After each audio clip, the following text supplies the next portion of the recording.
నేను అదే చెప్తున్నా, ఐడియాలజీస్ ఒక్కొక్క పార్టీ ఐడియాలజీ ఒక్కొక్క రకంగా ఉంటుంది. మీరు బాగా గమనిస్తే నా పార్టీ నాయకులు కష్టంలో నా ఎంట నడిచిన వాళ్ళు ఇక్కడ అందరూ రెక్కాడితే డొక్కాడని జీవితాలు. మాకు ఆర్థికంగా స్థిరపడినటువంటి నాయకత్వం జనసేన పార్టీలో నాతో సహా ఎవరూ లేరు.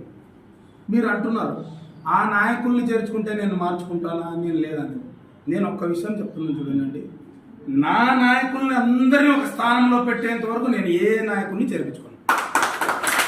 ఇది నా బాధ్యత, నా పార్టీగా నా బాధ్యత. నాకున్నటువంటి జనసేన పార్టీకి ఉన్నటువంటి ఇక్కడ అవకాశాలు ఏవైతే ఉన్నాయో, నా పార్టీ జెండా మోసిన వాళ్ళు, 5 ఏళ్ళు నా నాయకత్వం వెంట నిలబడిన వాళ్ళు, పవన్ కళ్యాణ్ కోసం ఈరోజు అంగీలు చించుకొని బయటకు వచ్చి వైసీపీని ఎదుర్కొన్నోళ్ళు, దెబ్బలు తిన్నోళ్ళు, కేసులు పెట్టించుకున్నోళ్ళు, అవమానాలు పడినోళ్ళు, ఇంతమంది నా